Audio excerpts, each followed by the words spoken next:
শুনতে না চাওয়ার কারণ হইতেছে আপনি এবং আপনার ছেলে আমার বোনের সাথে যা করছেন এটা কখনো মাইনে নেওয়ার মতো না। কি করছেন? আমার বোনটারে তিলে তিলে মাইরা ফেলছেন আপনারা। যখন তখন গায়ে হাত তুলছেন, বাড়ির সকল কাজ করাইছেন, মাইরাও আপনারা ক্ষান্ত হন নাই।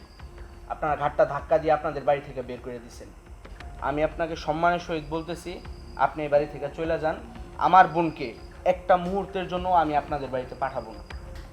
বাবা, ভুল আমি করি আর আমার ছেলেই করুক, এইরকম ভুল আর আমরা কোনো দিন করবো না। আমার বৌমারে একটু বুঝাই শুনে আমার সাথে পাঠাই দাও বাবা। এই ভুলটা আপনাদের আগেই বোঝা উচিত ছিল। আপনি যখন আপনার বাড়িতে আমার দিনের পর দিন রাতের পর রাত খাটাইছেন, তখন মনে ছিল না আপনি ভুল করতেছেন? আপনি যখন তখন আমার যে বকাঝকা করতেন, তখন মনে ছিল না আপনি ভুল করতেছেন? আপনার ছেলের কাছে যখন আমি নালিশ করতাম, আপনার ছেলে তো আমার কথা শোনার একটা বারের জন্য চেষ্টা করতো না, আমার দিক তাকায় দেখতো না। তাই এখন আমি আপনাদের বাড়িতে যাব না। আমি ভালোই ভালোই বলছি, আপনি এখান থেকে চলে যান। বিয়াই, যখন আমার মাইয়া আমার বাড়িতে ছিল না, তখন তার শরীর দিয়ে তেল চুয়ে পড়তো, আর যেই আমার মাইয়া আপনাকে বাড়ি বউ হয়ে গেছে, তখন আমার মেয়েরা সোনো ক্রিম যতই দেয় আর তেল চুয়াই পড়ে না।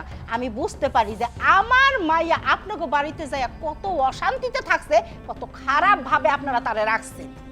এই তুমি চুপ করো। বিআইন সাহেব যেহেতু ভুল বুঝতে পারছে, সে মায়ের নিতে আসছে। তুমি এত কথা না বইলা মায়ের বুঝাইয়া বিআইনের সাথে দিয়ে দাও। তুমি চুপ থাকো। তুমি কি বুঝো? আমার মাইয়া যে কথাটা বলছে একদম ঠিক কথা বলছে। বেশি বাড়াবাড়ি করো না। ওই মহিলা আমার মায়ের উপর যেসব অত্যাচার করছে, নির্যাতন করছে, তারপরও কিভাবে বলো যে আমার মায়ের ওই বাড়ি যাইতে? আপনি কি এই বাড়ি থেকে যাবেন নাকি ঘর ধাক্কা দিয়ে বের করব? দাঁড়িয়ে আছেন কেন? বের হন।